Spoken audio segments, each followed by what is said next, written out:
Thirsty for action? Let's crack open the Sunday Six-Pack.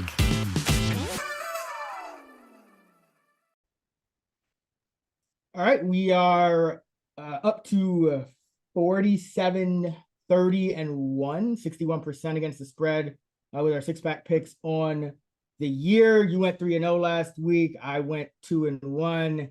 The Titans could just keep their punter healthy. They probably don't miss the extra point. Might be a different story, but I mean, how many bad beats are we going to take in special teams this year? It's never ending, but can't complain. Can't complain. I mean, 61% with, a bunch of bad beats is, I think, Yeah, and look, we're going to have a cold streak. Maybe it's not this year, maybe it's next year. And hopefully when we're not seeing things clearly, the gods pay us back with some undeserved covers. But on to week 14. Can't believe we're at week 14 already. Yeah, man. It has been flying by. You are up first. Like I said last week, I knew you're right on my heels. My lead's down to 1. For all those who aren't familiar with our scoring system, the way we score it, 2 points each for our top 2 picks, 1 point for the third, 1 point for our favorite total, which we'll do in the next segment. And then if you sweep all of them, you will get a bonus point as well. You're up first for week 14. Where are you going with you first? For my first pick of the week 14 Sunday six-pack, I'm going with the Cleveland Browns -3, -120 right now at BetMGM. We'll grade it there. Doesn't really matter for the contest. Look, I know that the total is super low. There's going to be some weather.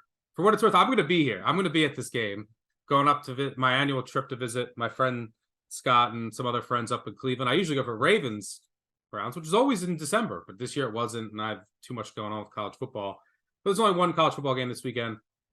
Going up there, I said, look, bro, let me pick another spot on the calendar. This made sense with only Army-Navy. Browns, Jags, I expected both teams in the playoff mix. They are. I didn't expect it to be, most likely, C.J. Beathard versus Joe Flacco and torrential downpour and maybe 20 to 30 mile an hour winds. So might have picked one of the worst. At least it's not Pat Steelers. And at least there's a bar behind where we're sitting where I'll be watching most of the other games, including the Ravens. But I do have money on this game. I like the Browns here for a number of reasons. One, short week for the Jags. A little bit of a factor late in the year, too. It's kind of a little bit more detrimental. But the injuries they suffered. I don't expect Trevor Lawrence to play with that ankle sprain. If he does, good luck. He's going to be other quarterbacks who have tried to play with a high ankle sprain. It has not gone well in a short week. I don't think he's going to play. And if he does, he's not mobile. That's how teams have been beating the Browns a bit lately, moving their quarterback around. And that Trevor Lawrence, I'd have it like a 6-point downgrade to CJ Beathard, but he wasn't the only injury. Christian Kirk is now out. Walker Little, who was, they already lost Cam Robinson, who's on IR tackle. Walker Little, left tackle, went out. You lost your nose tackle, Fadakasi. They lost, Trey Hendon got hurt. Gregory Jr. they were needing in there. He got hurt. Andre Sisco got hurt, came back in. The point is they had a ton of injuries, impactful ones. And what does that mean? You're going to get CJ Beathard in there. He's, not the worst backup in the world, knows the system, but he's not mobile. That's the biggest thing here. Bad offensive line now against that Cleveland defensive line. And that Cleveland defense at home is, I don't know what it is. Is it the crowd, the noise? They're allowing, I don't think I've ever seen this big of splits this late in the year. 10 points per game at home, 30.7 on the road. I mean, 10 is shocking, but for a team that's allowing 10 at home to allow 30 on the road is also very shocking. But I mentioned all the injuries for the Browns. For the Jags. The Browns will be much healthier this week.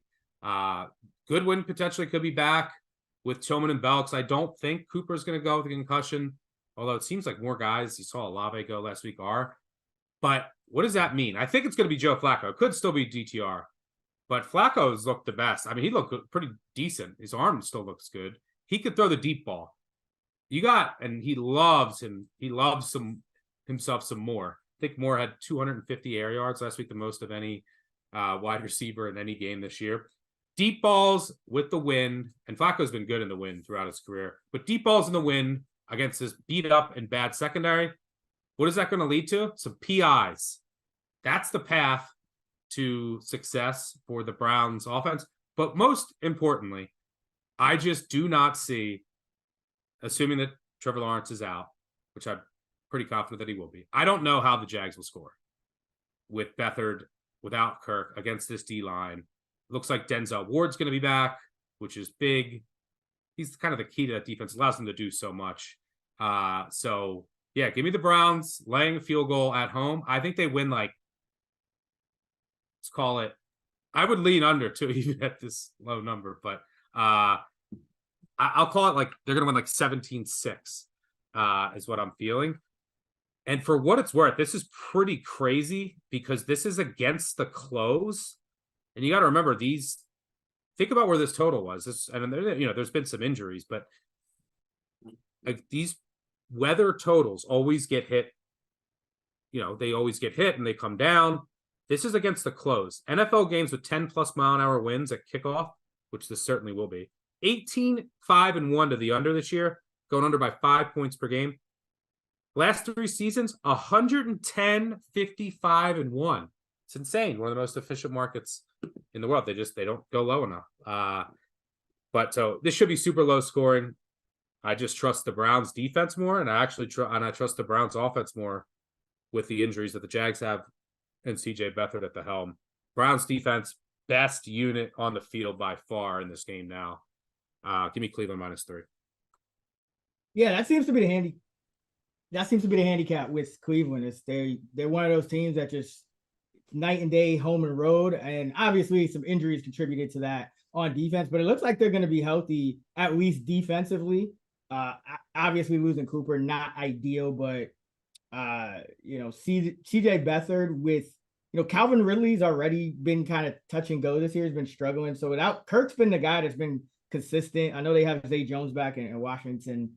Made some noise last week, but yeah, if Cleveland's defense is healthy and plays like it did earlier in the year at home, the Jaguars probably aren't getting to double digits. Like you said, it's going to be like a 13-6 type of situation. So I can't knock it there, and I would lean under as well.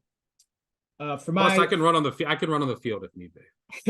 Please do, because I don't know how entertaining that game is going to be. Just Joe Flacco, the ghost of Joe Flacco, chucking it into wind gusts without his top receiver. And I will say, I went to you on the podcast. You joke about my recent Browns-Ravens bad luck and bad calls. I cashed like 7 straight bets in Cleveland, going there, betting the Ravens. Flacco owned Cleveland, and we would never lose there. So I've had a lot of success backing Flacco in that stadium in my life. So hopefully it works with him on the other team. Well, is he getting paid the vet minimum? Do you know? Is he? I don't know. It's probably not much more than that. Cause it's just hilarious if it were to be Joe Flacco after all this, Deshaun Watson, fully guaranteed contract, all the massages, all the injuries, all the missed time. If it was Joe Flacco getting, close to the league minimum, that leads them to the playoffs. Hilarious. Yeah, he's got to be making the league minimum, I would imagine. And he's what? Their fourth starter of the year too? Yep. Crazy. Yep. All right. For my first pick of the Week 14 Sunday 6-pack and the second overall, I'm going with the Carolina Panthers plus 5.5 at the New Orleans Saints. And I'm a man of my word. Panthers whisperer is back. I'm a man of my word. I said it all year. Super down on this Panther team. I didn't bet on them until they cashed my win total under. They cashed it at the week after Thanksgiving. Bet them last week. They came through with the cover late. Had a chance to win that game, but we can't ask for too much here. But now we're getting another one of these dead number spreads that I think is too high against another one of these shaky NFC South opponents. And I think we both agreed earlier in the year too that this New Orleans Saints team was going to be overrated just because they were playing in a bad division. But you're starting to see the bottom come out of the Saint team. I mean, there's drama, there's bickering, internally. There's guys tweeting things. The coach is getting more and more fed up, and it's kind of losing his cool, with the media. And that's kind of what I expected with the Saint team. But let's focus on the field. Yeah, I said it last week. The Panthers really, and the Panthers, I think an article came out in The Athletic about all the things that were going wrong with the Panthers, but I wouldn't let that scare you away because we already knew the Panthers were at rock bottom. Now the Saints might end up there because if they don't win this division where everyone stinks, it's going to be a problem for them. But on defense, the Panthers improving. Mentioned it last week. Yeah, healthier. And since the bye, this defense has been an above average unit. Since the week 7 bye, Carolina 9th in EPA per play if you exclude turnovers, which you make a good point. That tends to create massive swings in EPA. Also 8th in success rate. New Orleans, by the way, over that span, 28th on defense. So New Orleans, all that talk about, they don't allow 20 points. Well, their defense not as healthy, and it's starting to get exposed. But no Lattimore hurts.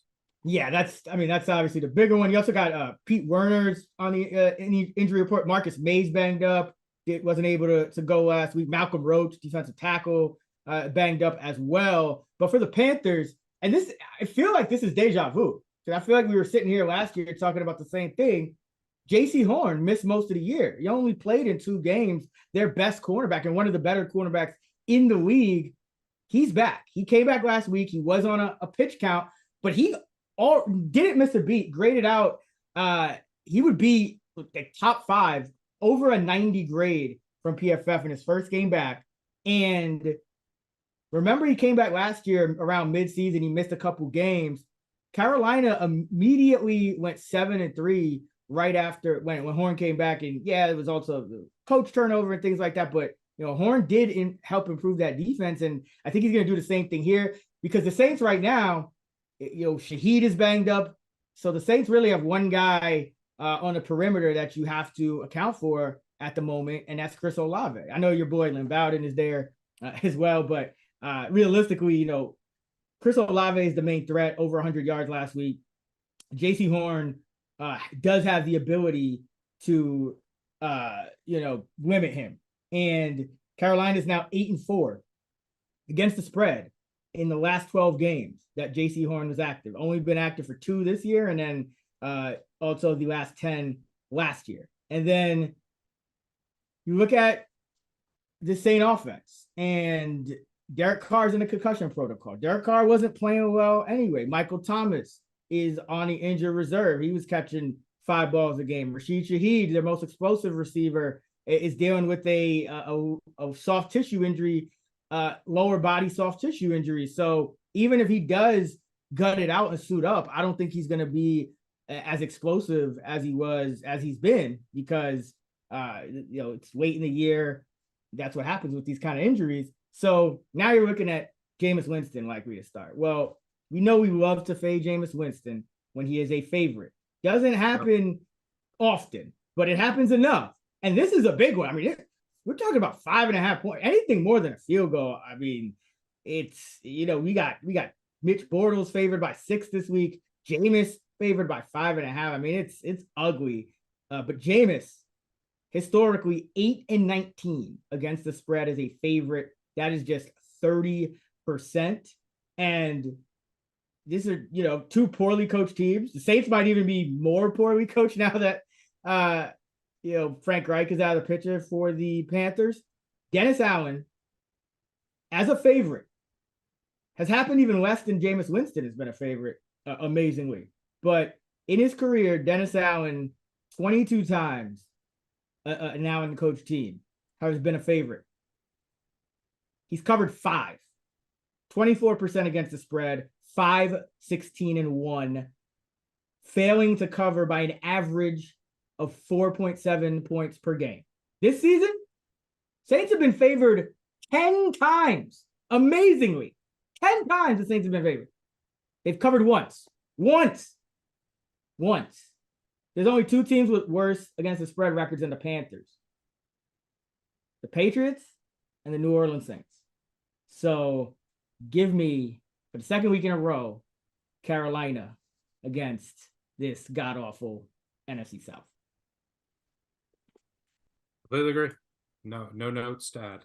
Jameis is a fave. Undervalued Panthers team. I agree. I think that's the side. Wouldn't be shocked if we won outright. Big games this weekend. We'll get to Falcons later, but for our Falcons division future, if the Panthers can pull this off and the Falcons win, big separation, which I didn't think would be possible in this division with couple game lead. Don't ever doubt the terribleness of Dennis Allen and Derek Carr. Don't ever doubt that. Yeah. Don't ever. All right, for my second pick and the third overall of the Week 14 Sunday 6-pack, I'm going with the Chicago Bears plus 3.5 against the Detroit Lions. Back to the well. I think this is the second time that I've played the Bears in the history of this podcast. The first was 2 weeks ago against the Lions. And again, they should have won. I think they were up 12 with 4 minutes to go in the game and somehow lost. But good spot here. Bears off of a bye, like Lions' second straight road game. And weather. What happens? There's going to be maybe rain. There's going to be wind. It's outdoors in December. What does that mean? We get to fade Jared Goff, the pumpkin. Jared Goff, everyone talks about his great against the spread record. He's 30-15 against the spread indoors, 500 outdoors. And that doesn't account for when there's conditions. 64% of his picks, 75% of his fumbles have come outdoors. He's 1-6 against the spread outdoors in December when temperatures are less than 50. His teams are averaging 14 points per game. Those are kind of the peripheral reasons why I like this, but I also like what I'm seeing on the field for the Bears. Talked about this 2 weeks ago. They're playing much better of late. They should have won in Detroit. How about, let's just look at these defenses since week 7. EPA per play, Bears 6th. Lions 29th. Success rate, Bears 8th. Lions 31st. So Bears, by the way, their offense, top 10 success rate over that stretch. Fields is progressing. The offensive line pieces are there. The defense got healthier in the secondary. I mean, Jalen Johnson is playing out of his mind. Can take away a receiver on that end, even if Goff can get the ball there. But you added Sweat, which can give you a little bit more pressure. And then, the Bears are basically fully healthy now, and the Lions are not. I'd be shocked if Frank Ragnow plays. That's huge to their run game, and that's what they're going to need here in these conditions. And I don't think people know how big of a loss Lee McNeil is. I know that Hutchinson's a household name, and Lee McNeil is their best defender. He's out. That's huge in the middle. That will allow the Bears to run the ball. Alex Anzalone might still be out. Lions struggle with mobile quarterbacks. This defense is just bad, and you lost your best piece in the middle. I love the way that the Bears are trending. Don't love the way that the Lions are trending. Catching over a field goal at home in a division game with Pumpkin Goff all day. Give me the Bears. Yeah, love your point on Lee McNeil. I think it was Joe Buck and Aikman talking about that. Yeah, the Bears were on Monday night a couple of weeks ago against the Vikings, and they were talking about that too. How real ones know Lee McNeil is kind of the heart of that line D. So if he's out, that's a big loss for them. And Ragnow, you got your two center pieces on both sides. Yeah, on both sides of the trenches, right? Yeah, but in a game where there's going to be weather, that's huge. And love the fate of the Jared Goff splits as well. I started the week, with Kerner on the fantasy flex pod. On our projections pod right here on this channel. So check that out if you're interested in fantasy DFS. Just props, all that. But we pick a quarterback we're high and low on, and the guy I was low on this week, Jared Goff. In my projection model, I was kind of surprised for a second. Because he's averaging about 7.5 yards an attempt, about 275 yards per game. And my model to start the week, it had him at 250 yards and 7 flat. And I'm like, wait, what's going on? And I'm like, oh, it's Goff outside. And then I realized that I was already accounting for it. But you look at it, even this year alone, indoor, 8.1 yards per attempt, outdoor, 6.9. Indoor, 2.3 total touchdowns per game, outdoor, 1 total touchdown per game. Career with Detroit, indoor, 7.4 yards an attempt, outdoor, 6.9. Indoor, 5.3% touchdown percentage, outdoor, 2.8. His touchdown rate literally has gotten cut in half just about when going indoor to outdoor. And I'm not even splitting it by, I could, filter it out With further weather and take and- out. Yeah, right. Like this is just raw, indoor outdoor splits. Count with counting any retractable roof stadium as an indoor, and it's very evident that he's a completely different quarterback. And you're talking about winds that could get upwards of 20 miles per hour. You're talking about some rain here, so I agree with this. And I guess the Lions are taking money because I think for a while it was at 3. Now the hook is back, but I don't really get it. I think Goff has not been playing well, or as well as of late. So and It's also I think gonna be people like are sleeping on the Bears D. 25 to 30 degrees. It's gonna be below freezing. G's not been good at small hands. He just throws into the ground like every play. It's really sad to watch. But by the way, speaking of yards, the next time we're together, either dinner or Barville, you owe me. I forgot to bring it up because Kenny Pickett finished 104 yards against the Browns that game. But where automatic L on that one. I coached you into it, to be fair. Yeah. I mean, I'll happily oblige. But for my second pick, 4th overall of the week 14 Sunday 6-pack, I'm going with the Houston Texans -4 at the New York Jets. And first, I got to say, pour one out for my guy Tank Dell. I mean, just a devastating injury to lose a guy like that. Yeah, I mean, the Texans just cannot get their top 4 wideouts healthy. But I gotta go. I gotta keep. I think you've been doing it as well. Just gonna keep going back. We've both been kind of riding the Texans lately. I'm gonna keep going back to the well and fading this Jets team here. And the reason I'm doing it is actually a little bit different than I think the reasons we've been backing the Texans in the past. So obviously, CJ Stroud is great. This Jet defense is also great. It's a top 5 defense. He lost his best receiver. Now, Nico Collins has been balling, and Brown's had some big games. You still got Woods. You got some young guys. So, the Texans offense is not sunk or anything, but Dell is a big loss, obviously. But what I think is undervalued, because you're always looking for, what is the market not accounting for when you're trying to find an edge. I think now the biggest thing that's undervalued is the Houston defense. And I think eventually Houston's going to blow somebody out at some point. We keep waiting for it, and they keep playing in these close games. And I think it might happen this week, but not because of their offense. I think their offense just has to be able to, take advantage of some short fields and, get a few points on them, maybe get to double digits. If you can get to double digits, I don't know if the Jets are going to score more than a couple of field goals here. So the Texans could get to 13 or so. That might be enough. And here's why. Houston's defense was pretty bad for a good part of the year. But we know they have a defensive head coach in DeMeco Ryans. So you figure once, guys got healthy, they would be able to turn it around. And I think they're coming along, because you look at their cornerbacks now, all 3 of their starting corners grade out in the top 25 at PFF among over 100, about 120 qualifiers. Steven Nelson is 25th.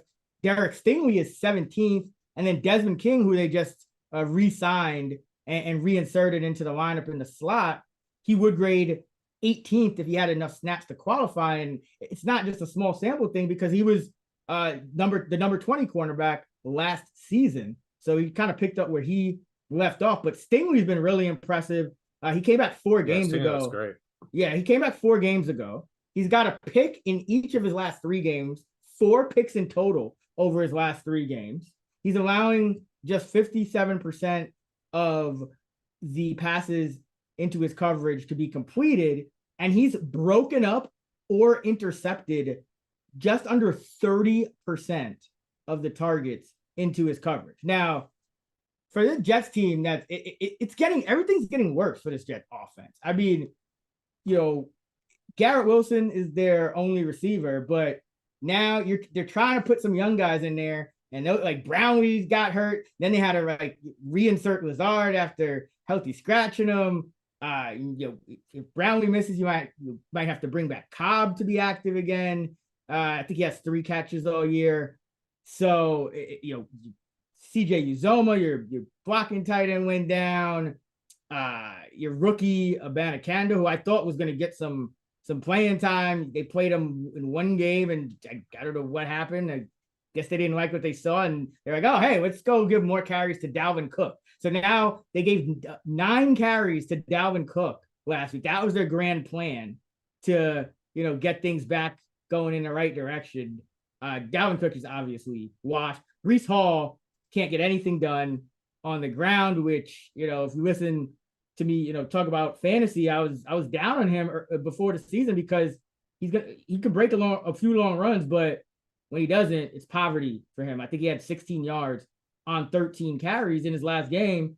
And this Houston defense is number 6 in the league in fewest explosive runs allowed. That's really the only avenue the Jets have to success, is getting one of those 80-yard Breece Hall big plays, because I already mentioned the corners they might not be like Sauce Gardner and elite, but Stingley's same kind of pedigree, and all the corners are playing very, very well. So I don't think you're going to get anything through the air with Zach Wilson, and you have a top 6 run defense in terms of limiting explosives.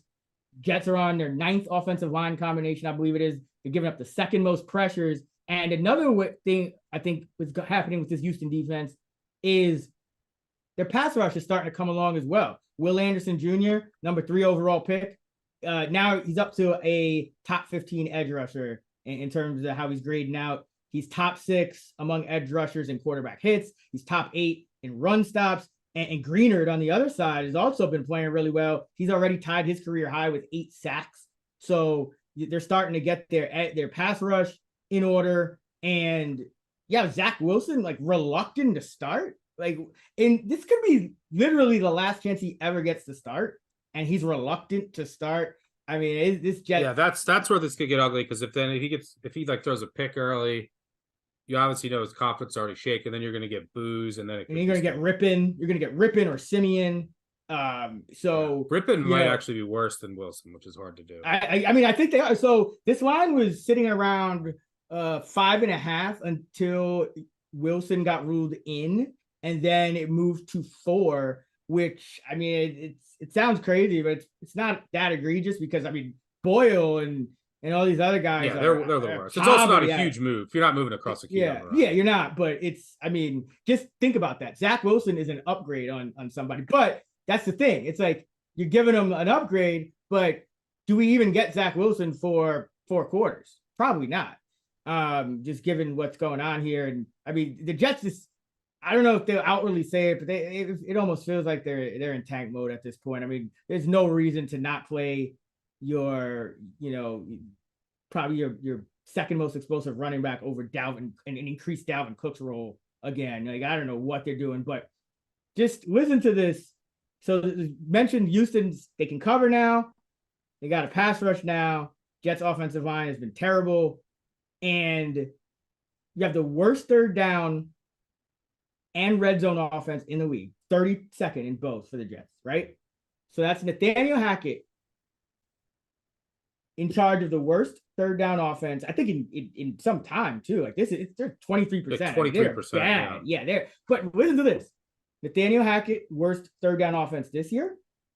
Nathaniel Hackett with the Broncos last year, worst 3rd down offense. So you're talking about a stretch of, he got fired with what, 2 games remaining? So you're talking about a stretch of 27 straight games and counting that the Jets offensive coordinator, Nathaniel Hackett, who for some reason Aaron Rodgers loves, probably because he doesn't do a goddamn thing unless Rodgers do everything.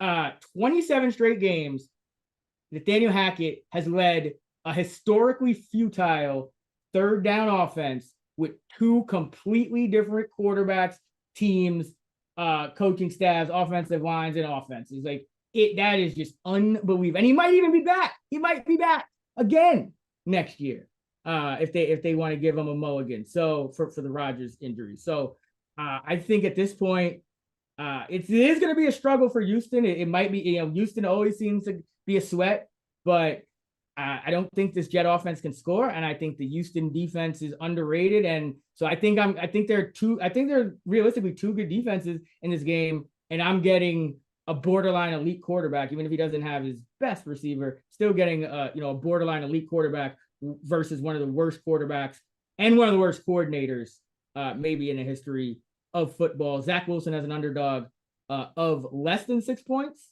or as a favorite, has failed to cover in 8 of his last 9 games. Give me the Texans -4. No, I have no real strong feel here, but I want no part of the Jets, so it's Texans or nothing.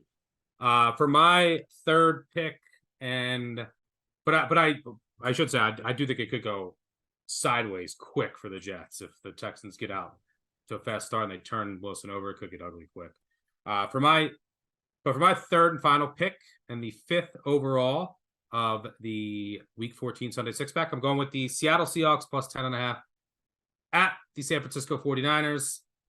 Does that, when I said it, if you're listening or watching, if you're watching, by the way, hit that subscribe, like button. That helps us out. But did it feel, does that sound painful to you, fading the 49ers right now? Good. That's how I like to bet the NFL. A lot of times the sides that don't go on it hurts. You don't want to do it. But that's usually when you're buying low on a team or selling high, which is my overarching principle when I'm betting the NFL. Then you throw in some situations, some matchups, and some other factors to consider. But I think this is the very peak of the market on the 49ers. You're having some odds makers come out and say they're 5 or 6 points better than everyone else. We've seen this story, I don't know, countless times over the past decade. This team's unstoppable. It's the NFL still. This is the divisional game still. And it's a great spot. You have the 49ers, they got their playoff revenge. They're in Philly. They're coming across the country now, riding high. They're playing a Seattle team that's has extra rest, playing for their season. You're going to get Seattle's best effort here. It's a classic sell high, buy low on both fronts. And for what it's worth, Pete Carroll, he doesn't get talked enough as a dog, but he always gets his team up for these spots. He promised everyone they're going to make the playoffs. He promised everyone that they're going to show up this week. I trust that they will. Pete Carroll's a dog, 50, 33, and 3, 60.2%, 20 and 12 in division. As an underdog, he's the second most profitable coach behind Mike Tomlin among 148 over the past 20 years. Division road dogs over 10 points over the past 20 years, 94, 74, and 3, 56%. Teams laying double digits after 4+ straight wins, right? Who wants to fade these teams? They've won 4 straight. Now they're laying double digits, presumably against a team they're much better on. 61, 80-1 against the spread, 43.3% over the past 20 years. All of that just to provide context to the buy low, sell high here. Hold your nose. It's not the worst matchup for Geno Smith. I don't think he was fully healthy in their first meeting, but how San Fran likes to play, they don't blitz. They don't play a ton of man. I think you get Seattle's best effort here. 49ers might come out a little bit flat. I think this is a bit too many points in this divisional matchup. Give me Seattle. Yeah, it's absolutely the correct spot for Seattle. I did think about it. The only thing that makes me a little bit, and I mean, obviously, like you said, you're going to be an easy bet in these spots, is I do think, like, in general, San Francisco just matches up very well with Seattle. Loved what I saw out of Seattle to stay close with Dallas last week. So they obviously shown they can hang with elite teams. But now can they do it? Can they do it in this one, which they've really just never been close, frankly. But I'll give you another Pete Carroll trend that's, I think, even better than the ones you mentioned. Pete Carroll, off a multi-game losing streak in his career, 21-5 against the spread, 81%, 54% ROI. So this is absolutely a Seahawks spot. I mean, hey, you're getting the hook, so you could get a 31-21 in a blowout, yeah, right, and score late exactly. too. exactly. But I think Seattle's going to get 49ers a game. I do. I think this will be close at the end. Just a little gut feel, but I think it's too many points. Yeah, long rest too. Long rest Yep. for Seattle. Well, so yep. If they're gonna do it, this is their season. Yeah, they have. Yeah, exactly. And speaking of team seasons, another team it's the opposite. They're on short rest, but every game at this point is really for their season. For my third and final pick, the 6th overall of the week 14 Sunday 6-pack, I'm going with the Cincinnati Bengals +1 at home against the Indianapolis Colts. And this is just it's kind of one of those bets. It's almost like a money line dog bet in a way where there's just some uncertainty here. And I'm getting, a dog at home for two teams that I think are fairly evenly matched. And the thing about Jake Browning starting for this Bengal team, and obviously showed well on Monday night against the Jaguars. I know Lawrence got hurt, but still a solid Jaguar squad. But there's a fair chance that Browning is better than Gardner Minshew. And if that's the case, then this Bengal team is even more undervalued than, a point or two, because so far it's obviously a small sample and we've seen these backup quarterbacks flame out, which could be true of Minshew as well. But, Minshew top 5 in turnover worthy play rate, 5.2%, Browning 3.1%, on target percentage, Minshew 73%, Browning 82%.